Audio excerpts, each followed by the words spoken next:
I went to the store and picked up the electrical supplies I needed to finish off the 110 and 220 volt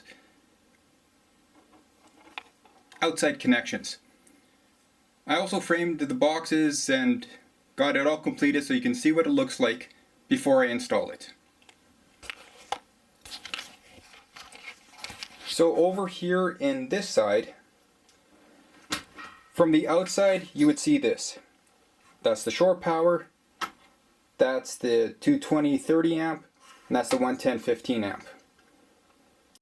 I'm going to finish this with sheet metal, so this way this will all get protected, and when I put the waterproof covers on, these guys,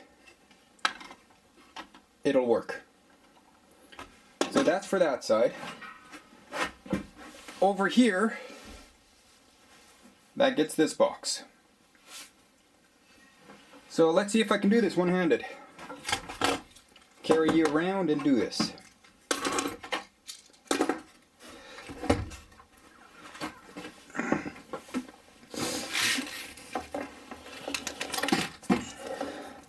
Make sure I don't damage any wires. That does not belong there.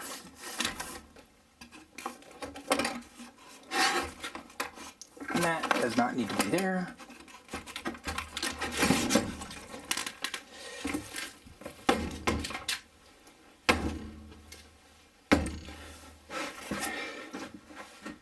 So as you can see what I'm talking about now I can do all my wiring and get that in place. And grab this one.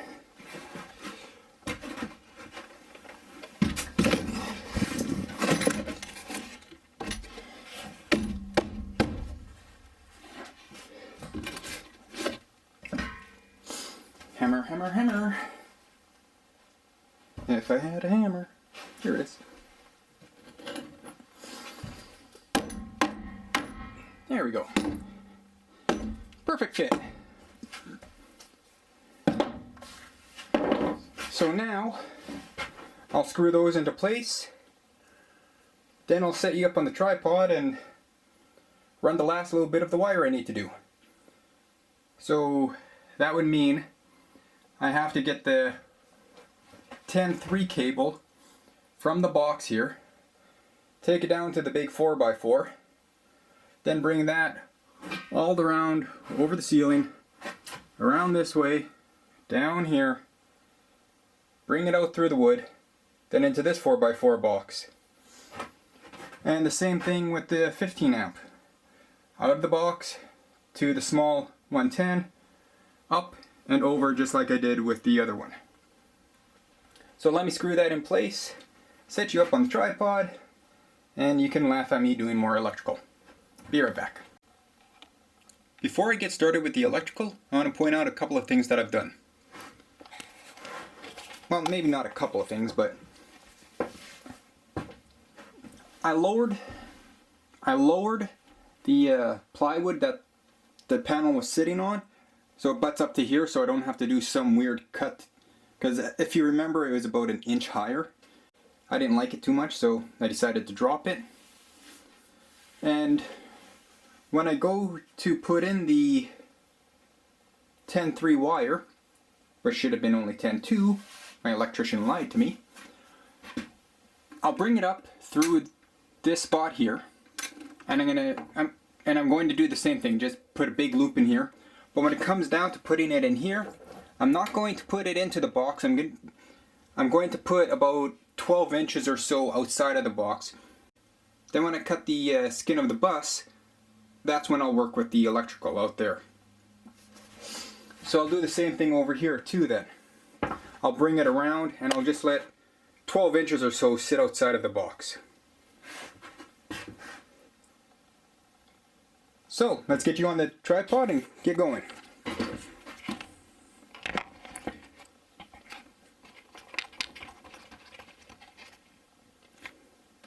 That looks pretty level.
faster.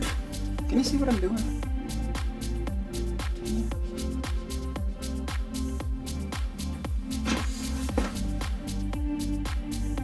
You can see that box, but not that box. Let's have to move you a little bit.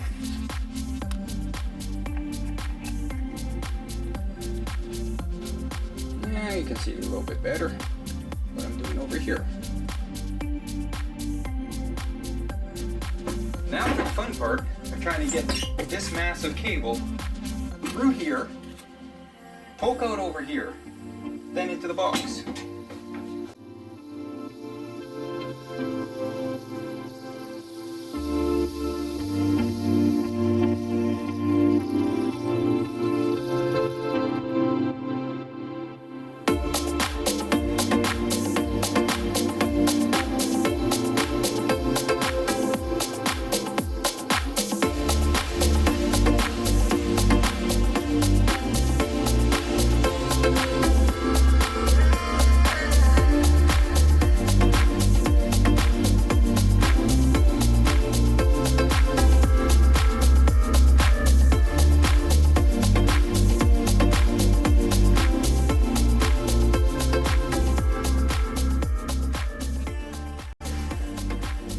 Give me a minute to dig this out, then I'll be right back with you.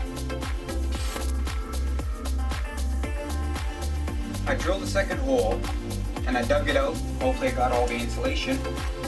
But another reason for the second hole is because I have to get another one of these wires over here. The 110 volt wires. So I'll run that right away.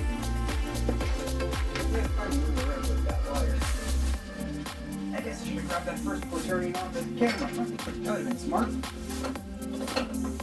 Here you are.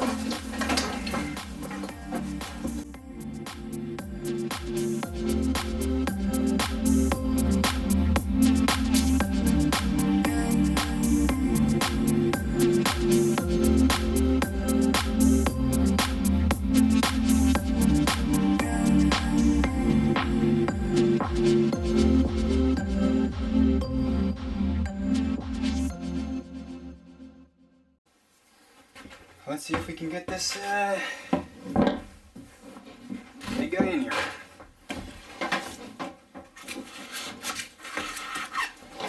Oh, it's right there.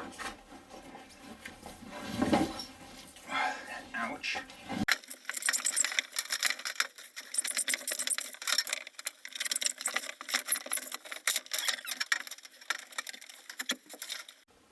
So now, I believe I am finally done running all the electrical.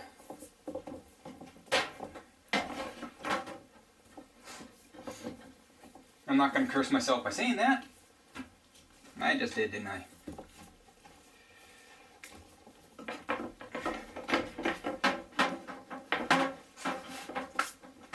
I know there's a couple more 12 volts that I have to run. I still have to run the one for the water pump that's going back there. I think that's it though.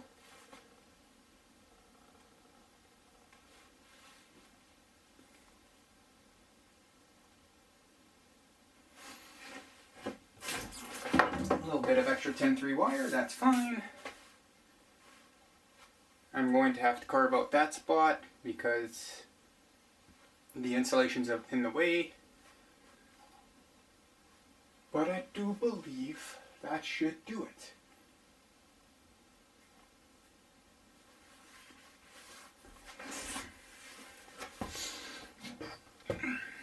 Whoa, dark. There we go. So yeah, I think I'm done the electrical anyway. Hopefully. We'll find out once I have the entire bus boarded up, and then it's like, oh damn it! So that's it for today. Catch you next time. Have a good one.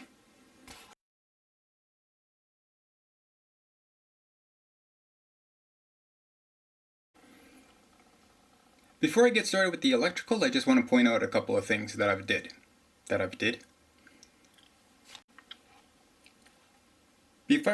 Before